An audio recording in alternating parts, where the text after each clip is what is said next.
Relations and how to live happily by doctor Amar Singh Azad ji part 3। तो आज ये सेशन मैं फिर से हिंदी में बनाने जा रही हूँ ताकि ओवरऑल वर्ल्ड बहुत सारी ऐसे हमें मतलब मैसेजेस आते हैं कि आप सेशन को हिंदी में भी बनाओ, ताकि जो है हम उसको, कई लोग पंजाबी प्रॉपर नहीं समझ पाते, मैंने कई बार अपने सेशंस में बताया है, कई लोग प्रॉपर इंग्लिश नहीं समझ पाते, कई लोग प्रॉपर हिंदी, लेकिन हिंदी भी आजकल जो है पंजाबी इंग्लिश की तरह एक कॉमन लैंग्वेज हो गई है।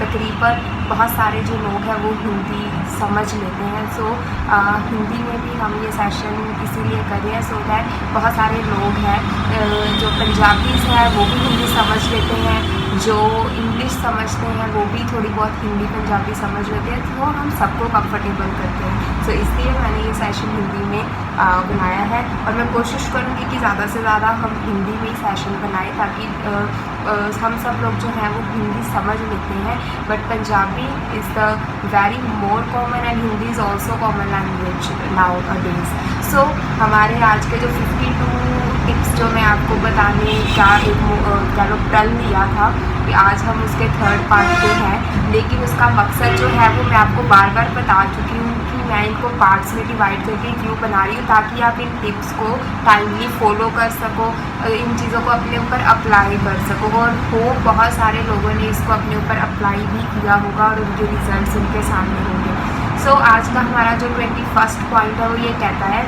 Be optimistic. ऑप्टिमिस्टिक होता है आशावादी, मतलब कि आप आशावादी बनो, नेगेटिव थिंग्स को सोचना बंद कर दो, अपनी सोच में लाना बंद कर दो कि ये नहीं हो रहा, मैं इसको छोड़ दूँगी या छोड़ दूँगा, हम कुछ और देखते हैं। नहीं, जो चीज़ आप कर रहे हो उसके आपने कई इंस्पिरेशनल और मोटिवेशनल वीडियो सुनी होंगी और उसमें वो कहते हैं कि ठीक है, आप बार बार अपना कोई भी चीज़ चेंज मत करो, आप कोई काम कर रहे हो वो नहीं प्रॉपर हो रहा, आप उसको कहते हो हम कोई और देख लेंगे। नहीं, इसलिए आ जाती है आपकी निराशावादी की ये चीज़ हो ही नहीं रही। मैं इसमें आशावादी कहाँ पे है वो मैं आपको उसका टिप देती हूँ। आशावादी फॉर एग्जाम्पल आप कोई काम कर रहे हैं वो नहीं हो पा रहा, इट्स ओके, आप उसका करने का रास्ता बदलो, आप उसका कोई सेकंड ऑप्शन चूज़ करो कि ठीक है ये इस वजह से नहीं हो पा रहा, ठीक है हम इसमें टिप नंबर 2 या ऑप्शन नंबर 2 यूज़ करके देखते हैं, शायद ये इस वजह से नहीं हो पा रहा, पहले उसके रीज़न्स ढूंढो। बार बार आप इंस्पिरेशनल वीडियोस देखते हैं, उसमें वो बार बार यही कहते हैं कि ये चीज़ ढूंढो, पहले तो आप ये चीज़ कर क्यों रहे हो, आपके अंदर रीज़न होना चाहिए किसी चीज़ को करने के लिए। क्या आपको पता है कि मैं चीज़ क्यों कर रही हूँ या क्यों कर रहा हूँ, उसका कारण क्या है, ठीक है, तो उस कारण को ढूंढो। फिर उसका अगर ऑप्शन 1 नहीं अप्लाई हो रहा, आपका वर्क प्रॉपर नहीं जा रहा, उसको नेगेटिव निराशावादी होगी, डाउन जाने की ज़रूरत नहीं है, उसका ऑप्शन नंबर 2 ढूंढो कि ठीक है ये इस वजह से नहीं हो रहा या इसका कारण ये रहा है, तो हम अब इसको ऑप्शन 2 में ऐसे करके देखते हैं, तो वो ज़रूर जो है आपका होगा। नहीं होगा तो ऑप्शन 3 ढूंढो, न्यू स्ट्रैटेजीज़ बनाओ, नई प्लानिंग्स करो, ताकि हम ये नहीं है कि बार बार एक काम छोड़ के दूसरे पे, दूसरा काम छोड़ के तीसरे पे, तीसरा काम, ऐसे नहीं होगा, ऐसे हम कभी भी सक्सेस नहीं कर पाएंगे। सो जो भी काम है उसकी स्ट्रैटेजीज़ बनाओ, प्लानिंग्स बनाओ, चाहे वो घर का कोई पर्सनल काम है, चाहे वो ऑफिशियली काम है, चाहे वो आपका वो work whatever the work is, आप उस चीज़ को एक प्लानिंग के अकॉर्डिंग करो और उसमें ऑप्टिमिस्टिक रहो, पॉजिटिव रहो, आशावादी रहो, उसमें एक उम्मीद लेकर आओ। फॉर एग्ज़ाम्पल कई बार हमने सुना है कि हर रोज़ हम रात को सोते हैं, सुबह किसी को नहीं पता कि कौन उठेगा, किसकी सांसें कितना साथ देंगी आजकल के टाइम में या पहले के टाइम में, मतलब ये चीज़ें आजकल किसी को पता ही नहीं है कि हाँ, हम कहते हैं कि अभी तो ये बंदा हमें मिला था, अभी क्या हो गया, ठीक है, इसमें नेगेटिव नहीं जा रही, मैं एक आपको ज़िंदगी की रियलिटी बता रही हूँ कि एक उम्मीद है, हम सोते हैं, सुबह हम अलार्म लगाते हैं 5 बजे का, 4 बजे का, 6 बजे का या व्हाटएवर जो भी आपका वेकिंग टाइम है, आप उसका अलार्म लगाते हो। क्यों लगाते हो? आपको एक उम्मीद है, आपकी अगले दिन की बहुत सारी प्लानिंग्स हैं, आपको पता है मुझे सुबह उठ के ढेर सारे काम करने हैं, मुझे 6 बजे ये करना है, 7 बजे एक्सरसाइज करनी है, 8 बजे बच्चों को स्कूल छोड़ना है, 10 बजे ब्रेकफास्ट बनाना है, 12 बजे लंच करना है। तो ये जो चीज़ें हैं ये एक उम्मीद है। ये आप ये मत सोचिए कि आपके अंदर नेगेटिविटी है, आपके अंदर ऑप्टिमिस्टिक है, और हर किसी इंसान के अंदर ये आशा उम्मीद होती है हर रोज़। कोई इंसान एक मुझे ये बता दो जिसको ये उम्मीद नहीं होती कि हाँ कि वो अगले दिन सुबह उठ के, हाँ मन के अंदर हमारे ये ज़रूर होता है कि पता नहीं, आजकल किसी का नहीं पता ये है वो है, हम नेगेटिव चीज़ें सोचते हैं, ठीक है। दिस इज़ द रियलिटी जो मैं आपके साथ शेयर कर रही हूँ। लेकिन उसके बीच एक हमारे पास उम्मीद भी होती है कि हाँ सुबह उठ के हमारी अगले दिन की प्लानिंग्स होती है।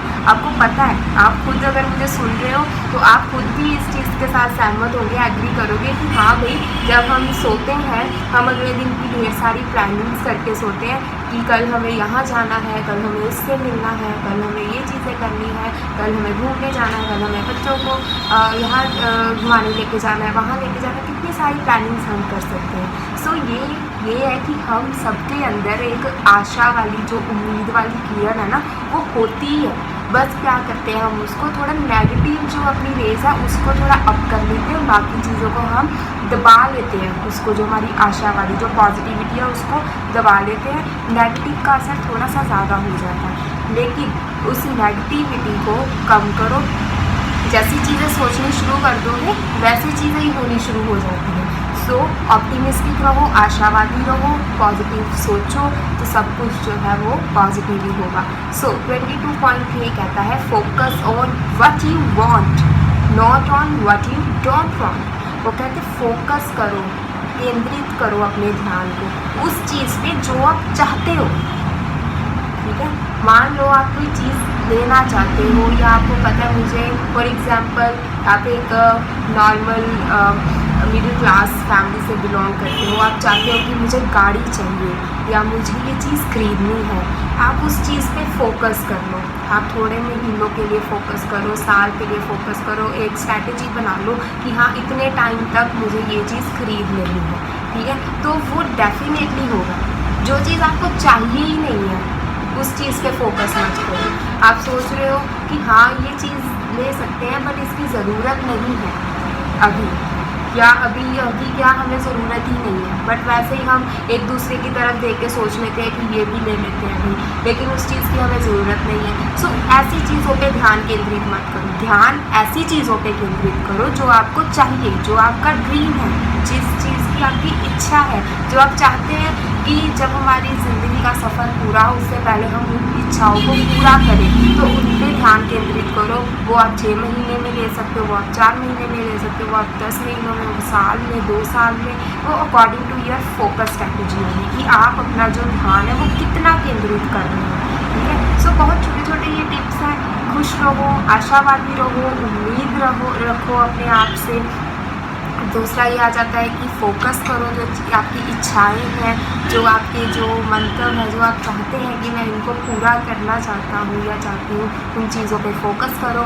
जो चीज़ें आपको बिल्कुल कोई ज़रूरत नहीं है, नहीं चाहिए, या वैसे ही हम एक दूसरे की तरफ देख के कह देते हैं कि ये कर लेते हैं, उन चीज़ों पे ध्यान बिल्कुल मत केंद्रित करो। सो अवर 23rd point says that find the good in every situation. ये तो बहुत ही पॉजिटिव पॉइंट है, मतलब कि हर सिचुएशन, जैसी भी सिचुएशन हो उसमें ढलना सीखो, उसमें कुछ अच्छा ही ढूंढ लो। चाहे आपको वो सिचुएशन ऐसे लगे कि ये सिचुएशन कि मैं डिज़र्व नहीं करता था या मैं ये डिज़र्व नहीं करती थी, ये मेरे क्या हुआ है, ये सब चीज़ें, ये जो माथे की ये जो हम ऐसे इकट्ठी से इन्वर्टे कर लेते हैं, ये चीज़ें आती है आपकी नेगेटिविटी। कुछ सिचुएशन ऐसी आ गई है जिसको आपको लगता है कि हाँ ये मैं डिज़र्व नहीं करती थी या करता था, ये चीज़ हो गई है, उसमें भी कुछ अच्छा ढूंढो। कैसे ढूंढ सकते हो अच्छा? अब फॉर एग्ज़ाम्पल आपको मैं जिस एग्ज़ाम्पल से मैं बचपन से इंस्पायर हूँ वो एग्ज़ाम्पल मैं आज आपके सभी के साथ शेयर करती हूँ जो मेरे सुनने वाले हैं। तो मैं आपको बताती हूँ कि पानी, वाटर एडजस्टिंग एवरीथिंग। आप पानी को, ये कैप है पेन का, ये पैन इसमें मतलब लाइक बहुत कम स्पेस है, ठीक है, इसमें मैं पानी को डाल दूँगी, ठीक है, तो वो जितना पानी इसमें आएगा वो इसमें एडजस्ट हो जाएगा, ठीक है। ये सिचुएशन पानी डिज़र्व करता है नहीं करता है, लेकिन इसने गुडनेस ढूंढ ली है। उसको पता है कि इतनी स्पेस में मुझे जाना है, वो इतनी स्पेस में वो चला गया, एडजस्ट हो गया जितना वो एडजस्ट हो सकता है। आप उसको बड़े सारे टब में पानी को डाल दो तो वो पानी उस टब की सिचुएशन में एडजस्ट हो जाएगा। आप उसको किसी भी शेप में डाल दो, ठीक है, आप उसको इतनी पतली पेन की कैप में डाल दो, आप उसको बाउल यानी कि कॉली में डाल दो, आप उसको चम्मच में, वो इतने सा चम्मच होता है उसमें पानी डाल दो, वो उसमें मतलब जितना उसकी कैपेसिटी होगी वो उसमें कह लो कि एडजस्ट हो जाएगा, ठीक है। तो मुझे पानी से ये लेसन मिला कि पानी हर चीज़ में, छोटी बड़ी पॉइंट, समुंदर, घड़ा, चम्मच, कॉली, इन चीज़ों मतलब कि उसको कैसी भी शेप दे दो, उसको कैसा भी एडजस्ट कर दो, वो एडजस्ट हो जाता है। जो पानी है वो बहुत इजीली एडजस्ट हो जाता है। सो ये मेरे लिए बहुत बड़ा मोटिवेशन और इंस्पिरेशन था कि आप ज़िंदगी में आए हो, आपको नहीं पता आपको हर दिन कैसी सिचुएशन का सामना करना पड़ेगा, लेकिन आप जैसे भी सिचुएशन में हो, कोई बहुत बीमार है, आपके लव्ड वंस या आपके फैमिली में कोई भी बीमार है, आप उसके सामने इतना डाउन फील मत करो कि हाँ वो बीमार है, हम बहुत ज़्यादा हमें टेंशन है, ठीक है, हमें पता है कि हमें बहुत टेंशन है कि हमें इसको ठीक करना है, लेकिन वो टेंशन, वो सिलवटें अपने माथे पे बिल्कुल मत लेकर आओ। उस सिचुएशन को गुड करने की कोशिश करो, इतनी उसके अंदर पॉजिटिविटी भर दो, इतनी पॉजिटिविटी भर दो कि जो इंसान है, जो बीमार है, वो खुद ही ठीक हो जाए। दवाइयाँ, डॉक्टर्स, हर कोई आपकी हेल्प कर रहा है, लेकिन इसमें सबसे बड़ा हाथ फैमिली का होता है। जैसे हम कहते हैं ना कि बच्चे का पहला स्कूल, पहला गुरु उसकी माँ होती है, उसके पिता होते हैं। सेम एज इट इज़ जब कोई इंसान बीमार है फॉर एग्जांपल, उसकी फैमिली उसका गुरु होती है। आप उसको खुश सिचुएशन दो, हैप्पी सिचुएशन दो, उसको भी पता है कि आप टेंशन ले रहे हो उसकी, लेकिन वो जो हम सिलवटे डाल के या टेंशन या डाउन होकर उसको ये शो करवाएंगे, तो ये चीज़ जो है वो बहुत ही ज़्यादा उसके लिए जो है वो हार्मफुल होगी। वो और बीमार होगा ये सोच के कि मैं सबको कैसे ठीक करूँ। सो इन चीज़ों को थोड़ा सा जो है इसको इंस्पायर कैसे कर सकते हो कि सिचुएशन कैसी भी हो, बुरी से भी बुरी सिचुएशन, अच्छी में तो हम सब कहते हैं अरे वाह बड़ा अच्छा है, आज का दिन हमारा बड़ा बढ़िया गया, या ये महीना बड़ा अच्छा गया। जब थोड़े से कुछ घंटे, कुछ पॉइंट्स, कुछ दिन हमारे ऐसे डाउन चले जाते हैं तो हम कहते हैं, अपने माथे पे हाथ मारते हैं कि हाँ बस ये तो बेकार ही हो गया, मेरा तो ज़िंदगी में आना ही गलत था, पता नहीं यहाँ मैं क्यों आ गया या क्यों आ गई, भगवान ने मेरे साथ ही ऐसे करना था, मैंने सारे लिखे देने थे। ये चीज़ें आपको इतनी डाउन कर देती हैं कि आपका जो अंदर जो आपकी आत्मा है, जो आपका ये नर्वस सिस्टम है, जो बॉडी है, वो सारी डिस्टर्ब हो जाती है। आप बीमार नहीं भी होते हो, आप बीमार हो जाते हो। सो जैसी भी सिचुएशन हो उसमें से निकल तो हम जाएंगे, वो चाहे टेंशन लेके निकले, चाहे उसको जितना उसने वक्त लेना है सिचुएशन में, उतने वक्त में हम उसमें निकल ही जाएंगे। लेकिन वो क्या, मैं आपको बताती हूँ हम क्या करते हैं। हम करते हैं 10 दिन इतनी टेंशन ले लेते, इतनी टेंशन ले लेते, हम अपने आप को बीमार से बीमार कर लेते हैं। फिर 11वां-12वां दिन ऐसे आता है, हम सोचते हैं या कोई ना कोई वीडियो देख लेते हैं, हमें लगता है नहीं हम भी कर सकते हैं। 12वें-13वें दिन हम उठते हैं थोड़ा मोटिवेट होकर, अरे हम तो कर लेंगे, कोई बात नहीं, हो जाएगा। वो जो 12वें-13वें दिन हम कर लेंगे, हो जाएगा वाली फीलिंग है, पिछले 10 दिन आपने अपने आप को क्यों बीमार बना रखा। आज सिचुएशन रॉन्ग हुई, आज सिचुएशन गलत हुई, उसको उसी वक्त उस क्रॉस को टिक करने की कोशिश करो कि भाई मैं ये कर लूँगा, मैं ये कर लूँगी। हाँ ये थोड़ा वक्त लेगा, पर जो 10 दिन मैंने अपनी बीमारी को देने थे, वो 10 दिन मैं इसका सोल्यूशन ढूंढ के 11वें दिन इसको बिल्कुल करेक्ट कर लूँगी, ठीक है। सो मेरा जो 23rd पॉइंट है, या डॉक्टर अजाब जी द्वारा बताया गया कि find the good in every situation, that means कि कोई भी सिचुएशन आ जाए उसको अच्छा करो, उसको नेगेटिव डाउन जाने की कोशिश बिल्कुल मत करो, उसको इतना अच्छा करो कि आपको वाकई ये लगे कि हाँ हम हर सिचुएशन में ढल सकते हैं। अपने बच्चों को ये सिखाओ, अपने बड़ों से कुछ सीखो, अपने हम उम्र जो आपके सेम एज वाले हैं उनसे शेयर करो इन सब चीज़ों को, ठीक है। जिनसे हम कुछ सीख सकते हैं उनसे सीखो, जिनको हम कुछ सिखा सकते हैं उन्हें अच्छी वाइब्रेशंस दो। ये ना करो ये तू नहीं कर सकता, ये क्या कर लिया, ये ऐसे ही होगा, इसमें नुकसान ही होगा, ऐसी चीज़ों को अपने एक कान से सुनो, दूसरे से निकाल दो। अपने दिमाग में सोचो कि ये चीज़ मैंने अगर शुरू की है तो इसके पीछे मैंने कोई कारण सोच के शुरू की थी, और yes I do it, yes I will do it, मैं करता हूँ, मैं कर लूँगा, या आई कैन डू इट, मैं कर सकता हूँ या सकती हूँ। सो इनके पीछे का कारण ढूंढो। कैसी भी सिचुएशन है, बुरी है, अच्छी है, मिडल है, what ever the situation is, जितना मैंने आपको इसमें लेक्चर दे दिया है इस एक पॉइंट पे, होप आप सब इस चीज़ को अपने ऊपर अप्लाई करने की कोशिश करोगे। सो अवर 24th point is find the good in every person including yourself. इसका तो बहुत ही 23rd में ही वैसे मैंने इस चीज़ को कंप्लीट कर दिया है कि हर इंसान में अच्छाई ढूंढो। ज़रूरी नहीं है कि वो इंसान गलतियों का पुतला ही हो, मतलब गलती हर कोई करता है, ठीक है। जो एक इंसान है वो गलतियों का पुतला, हमने सुना मैन इज़ मोर्टल, मतलब गलतियाँ हर इंसान से होती हैं। लेकिन अगर वो 90% तक गलत है, 10% उसमें अच्छाई भी तो होगी, मतलब कोई ना कोई चीज़ उसकी अच्छी भी होगी, कोई ना कोई चीज़ हम उसमें अच्छाई भी देख सकते हैं कि नहीं भाई ये ऐसा था, या किस सिचुएशन ने उसे बुरा बना दिया या गलत बना दिया।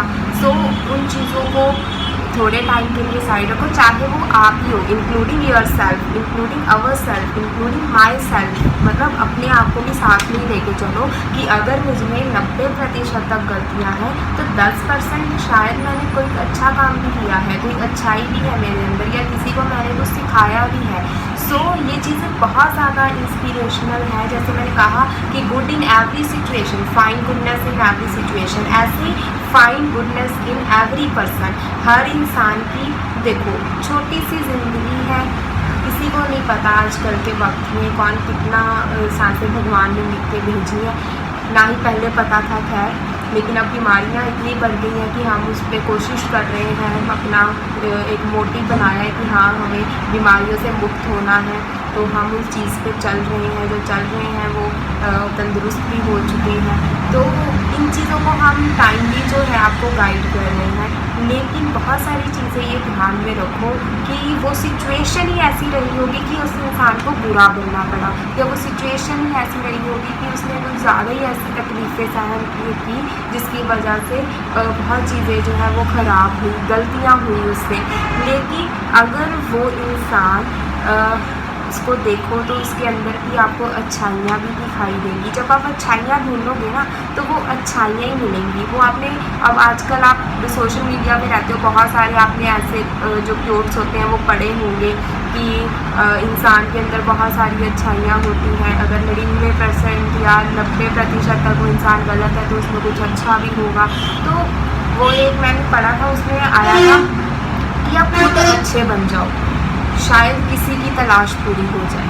इसका मतलब ये था कि हम ये तो ढूंढते कि हमें वो भी अच्छा मिले, वो भी अच्छा मिले, वो हमें धोखा ना दे, वो भी अच्छाई से रहे, वो भी ईमानदार रहे। लेकिन क्या हमने कभी ये सोचा है कि हम कितने जानों के साथ ईमानदार रहते हैं, हम कितने जानों के साथ जो है वो उसकी केयर करते हैं, हम कितने जानों की रिस्पेक्ट करते हैं, हम कितने जानों के साथ लॉयल हैं।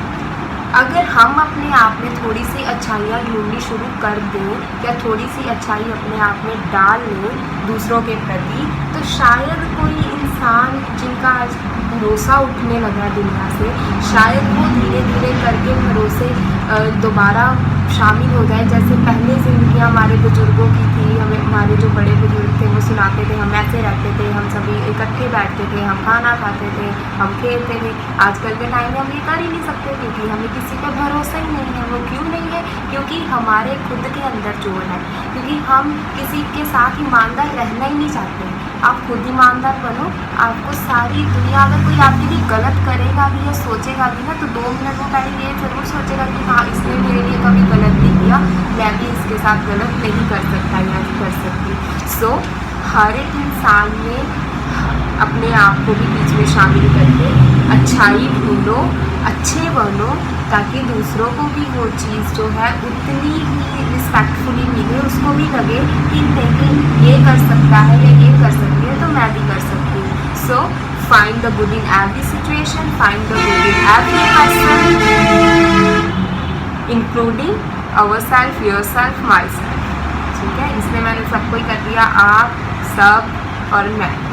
मतलब कि अपने आप को ये सोचो कि हम भी अच्छे बन सकते हैं या हमारे में भी अच्छाइयाँ हैं। यही बच्चे आपके सीखेंगे। सो आज का सेशन बहुत ज़्यादा लंबा इसलिए हो रहा है क्योंकि आज का जो सेशन उसके पॉइंट्स हैं वो बड़े ही ज़्यादा इंस्पिरेशन वाले हैं। मतलब एक छोटी छोटी लाइन है जिसका इतना बड़ा बड़ा कह लो मतलब निकल रहा है। मैं उसको एग्जाम्पल्स दे के क्लियर कर रही हूँ सो दैट अगर इसको कोई सुने, अगर उसको कुछ डाउन फील हो भी रहा है तो हर एक की ज़िंदगी में डाउनफॉल्स आते हैं, लेकिन उसको कैसे आपको अपना जो फ्यूचर है या नेक्स्ट डे है या सेम डे है उसको कैसे ब्राइट करना है, it is all in your hands. So our 25th point says that detach from outcome, simply surrender. यानी कि आउटकम्स होती है रिजल्ट, यानी कि नतीजे जो हमें नहीं पता कि फाइनल इसका रिज़ल्ट क्या निकलेगा, उन चीज़ों को जो है भूल जाओ, डिटैच हो जाओ उससे। मतलब उसको सोचो ही ना। वो कहते हैं ना कि कर्म करी चल फल की चिंता ना कर, मतलब कर्म करते चलो फल की चिंता मत करो। कि वही चीज़ है कि आप रिज़ल्ट को मत सोचो, उससे डिटैच हो जाओ कि इसका रिज़ल्ट क्या निकलेगा। आप अच्छा कर रहे हो तो रिज़ल्ट डेफिनेटली अच्छा निकलेगा। आप किसी और के लिए खड्डा खोल रहे हो तो डेफिनेटली उस खड्डे में आप खुद ही गिर जाओगे। ठीक है, उसको कुछ नहीं होगा। ये चीज़ें तो अप्लाइड है, मतलब प्रूव्ड है कि हाँ ऐसे ही होता आया है और ऐसे ही होता रहेगा। क्योंकि जो स्वर्ग, नर्क, सुख, दुख सब इंसान यही जो है अपने कर्मों का फल लेकर जाता है। अच्छा आज से अच्छा करोगे तो जितनी आपकी कुछ गलतियां हैं वो जो है उस अच्छाई में इतनी ताकत है कि वो आपकी गलतियों को क्लीन कर देता है। तो आज से ही उन चीज़ों को बहुत ज़्यादा सोचो। सो अपनी जो फल है, जो रिज़ल्ट है उससे डिटैच हो जाओ। बस सिंपली सरेंडर मीन्स अपने काम में फोकस कर दो, केंद्रित कर दो अपना ध्यान कि मैंने ये कर देना है। मुझे नहीं पता इसका रिज़ल्ट क्या होगा, लेकिन मैं अच्छा कर रही हूँ या अच्छा कर रहा हूँ, मुझे पता है इसका रिज़ल्ट भी अच्छा ही होगा। भूल ही जाओ। आप सोच रहे हो, आज मैं फॉर एग्जाम्पल में बच्चों की बात ले लेती हूँ। उन्होंने पढ़ाई की लेकिन उन्होंने ये नहीं सोचा कि हाँ एग्ज़ाम में मैं 100 में से 100 लेके आऊँगा या 100 में से 99 लेके आऊँगा या 95 लेके आऊँगी। वो नहीं सोच रहे। ठीक है, उन्होंने बस पढ़ाई पे फोकस किया कि हाँ ये सब्जेक्ट था, मैंने इस पर दिन रात मेहनत की है, बाकी जो है एग्ज़ाम्स के बाद ही पता चलेगा। वो चीज़ क्या है कि हम रिज़ल्ट से डिटैच हो गए लेकिन हमने अपने आप को सरेंडर कर दिया। ठीक है, उठो, रोज़ सुबह उठ के भगवान के आगे हाथ जोड़ो या जो भी आप अपना नाम दान लेते हो उनके आगे रिक्वेस्ट करो कि हमने अपनी सारी सिचुएशंस आपके सामने रख दी है, आपने क्या करना है ये आपको पता है, आप ही करो, मैं सिर्फ कर्म करूँगा। या जो आपने आज का एक दिन मुझे दिया है मैं उसको सरेंडर कर दिया है आप पे। मैं सिर्फ उस दिन पे रेगुलर चलती रहूँगी या चलता रहूँगा। उसका रिज़ल्ट क्या निकलेगा, उसको आपने कैसे कंप्लीट करना है वो सब आपको पता है। मैं सिर्फ कर्म करूँगी, फल की चिंता मैं नहीं कर रही, वो मैंने सब कुछ आप पे छोड़ रखा है। तो ये छोटा सा एक इंस्पिरेशनल जो है टिप है कि उसके अपने जो रब है, भगवान है, उनके आगे हाथ जोड़ो, उनको बोलो कि मेरी हर सिचुएशन मैंने आप पे छोड़ दी है, मुझे आप पे पूरा भरोसा है और मैं आज के दिन की शुरुआत कर रहा हूँ या कर रही हूँ। मैं अब सब कुछ सरेंडर कर दिया आप पे और मैं रिज़ल्ट की बिल्कुल भी फिक्र नहीं कर रही हूँ या कर रहा हूँ। सो ये हमारा 25th पॉइंट था, बहुत ही मोटिवेशनल। 26th पॉइंट हमारा कहता है trust there is enough for everyone, focus on abundance और प्लान।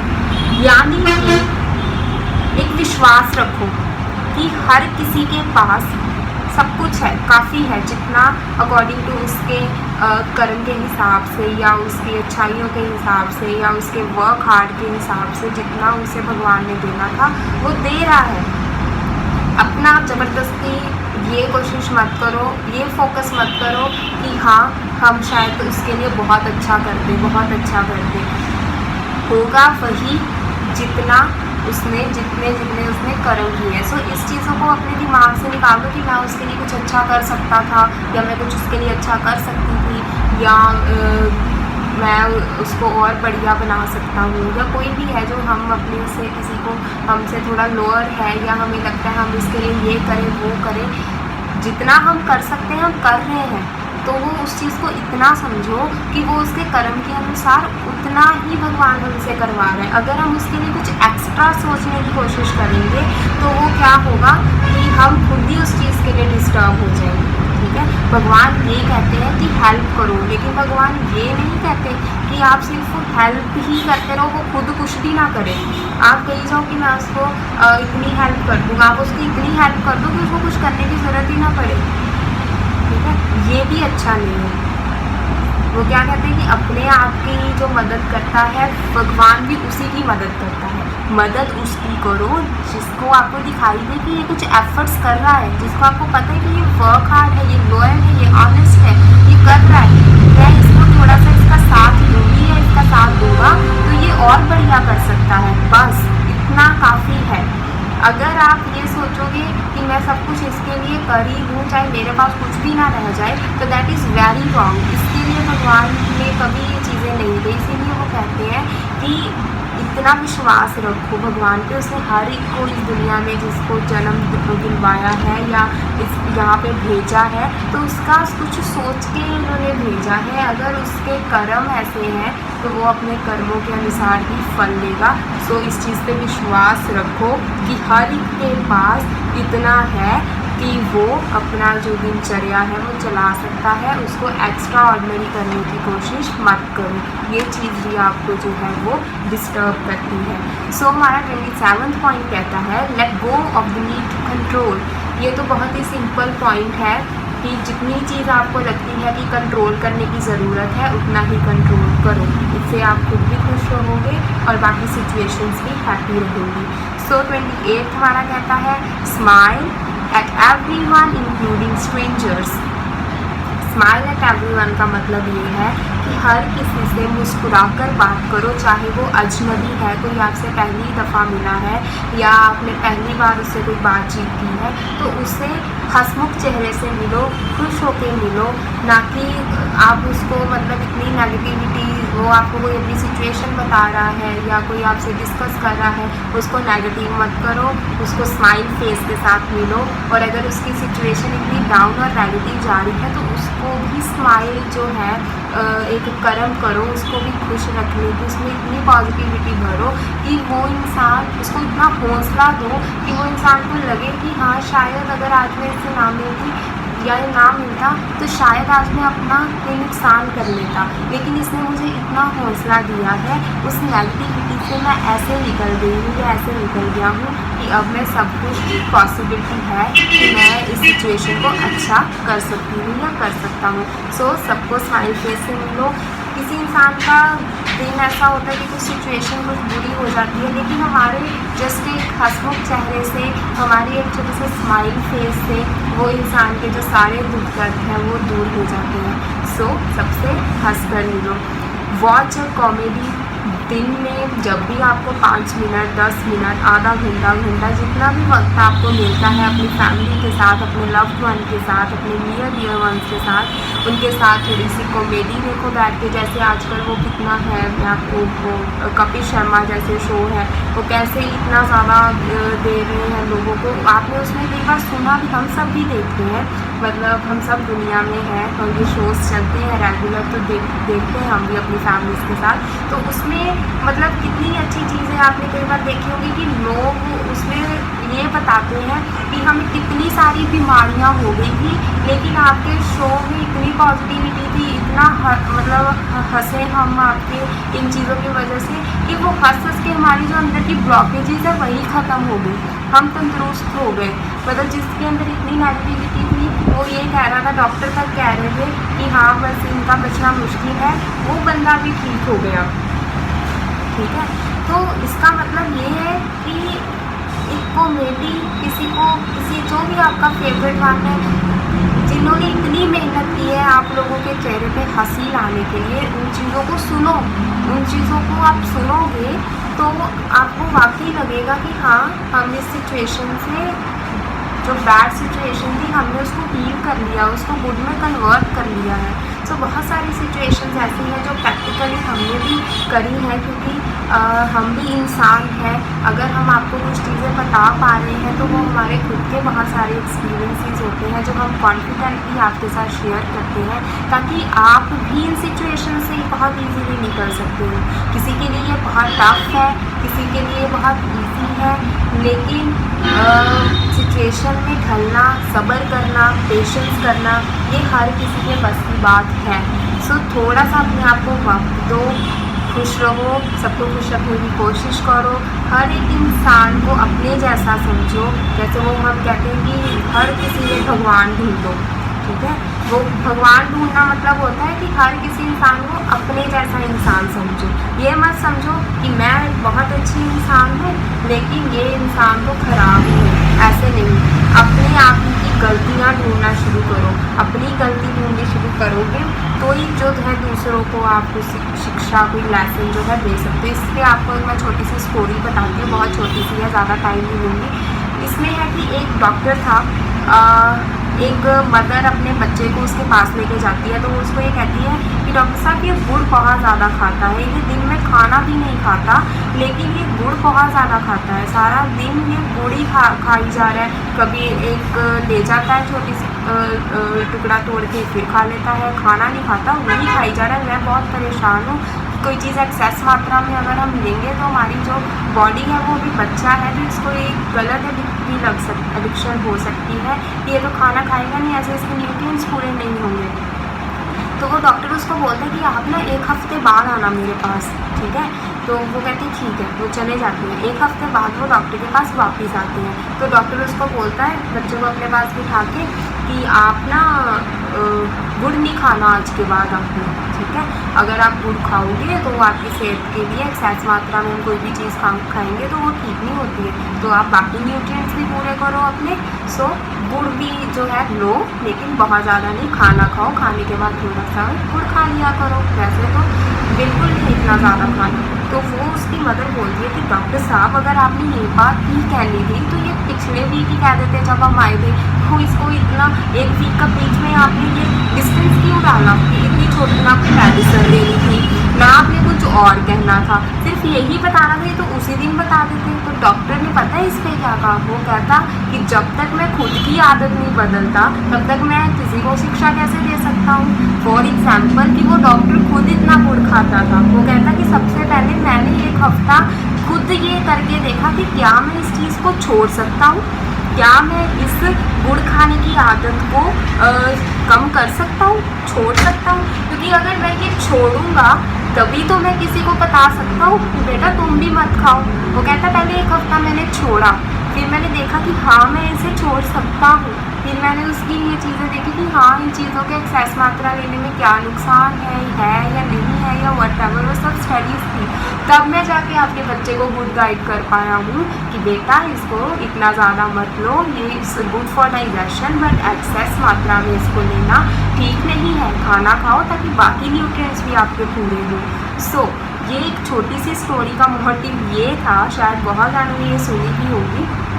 इस स्टोरी का मतलब ये था कि कोई भी चीज़ है पहले अपने ऊपर अप्लाई करके देखो कि क्या हम ये चीज़ कर सकते हैं। दूसरों से हम ईमानदारी मांगते हैं, दूसरों से हम लॉयल्टी मांगते हैं, दूसरों को हम चाहते हैं कि वो हम पे विश्वास करें, लेकिन खुद हम ऐसे हैं नहीं, खुद हम धोखा दे रहे हैं, हमसे ईमानदारी से चल नहीं पा रहा, हम प्रॉपर किसी की केयर नहीं कर पा रहे, रिस्पेक्ट नहीं कर पा रहे। तो पहले खुद इन चीज़ों को अपने अंदर लाने की कोशिश करो और फिर सोचो कि क्या ये जो चीज़ है वो हम किसी को शिक्षा दे सकते हैं या कैसे।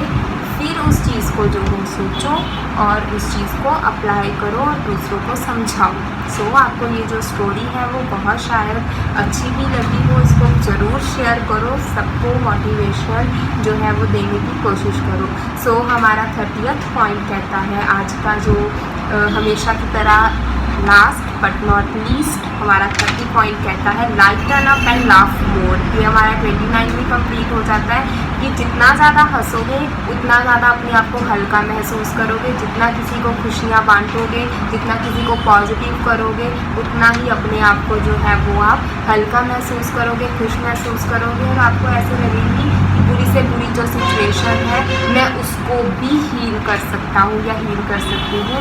और बहुत सारे दुनिया में ऐसे लोग हैं, हमने कई बार उनकी स्टोरीज़ भी सुनी होती है कि वो तो बहुत ईजी वे से और बहुत जल्दी हर सिचुएशन को जो है वो कवर अप कर लेता है। वो कैसे कर लेता है? क्योंकि उसके अंदर पॉजिटिविटी इतनी भरी हुई है, उसके अंदर जो इंस्पिरेशन इतनी ज़्यादा है कि वो ये सोच लेता है कि हाँ ये मैं कर सकता हूँ या कर सकती हूँ, और दूसरों को भी वो कोशिश करता है कि उनके फेस पे भी जो है वो ऑल टाइम जो है वो स्माइल रहे। सो आज का हमारा ये बहुत ही प्यारा सा सेशन था, बहुत ही थोड़ा कह लो लंबा हो गया, लेकिन इससे ये हुआ कि बहुत सारी जो इंस्पिरेशन, बहुत सारी मोटिवेशन जो है, बहुत ज़्यादा पॉजिटिविटी है वो आप लोगों तक मैंने पहुंचाने की कोशिश की है अपना वक्त निकाल के। सो इसको शेयर करो। जो ज़्यादा लोग नेगेटिविटी में रहते हैं कि हम ठीक होंगे, हम बीमार हो गए, हमें दवाइयाँ लगी हैं, उन चीज़ों को हम बेटर है कि उनको सुलझा पाएँ। तो बाकी आप कंसल्ट कर सकते हो, मैं रेगुलर बताती रहती हूँ। इन चीज़ों को ज़रूर सुनो, पूरा सुनो, बीच में स्किप मत करो, ठीक है, किन्हीं चीज़ों को, क्योंकि ये चीज़ें बहुत ही सोच समझ कर बोली जाती हैं, आपके लिए बनाई जाती हैं, ताकि हर चीज़ जो है पता हमें सब कुछ होता है, लेकिन कई बार होता है कि हम एक दूसरे के साथ जब बात करते हैं या किसी की सुनते हैं तो बहुत सारी चीज़ें जो हमारे माइंड से जो क्लियर हो जाती हैं। सो मुझे ज़रूर बताइएगा कि आज का जो सेशन है वो आपको कैसा लगा, और नेक्स्ट सेशन हम बहुत जल्दी पार्ट 4 में मिलेंगे। Thank you very much.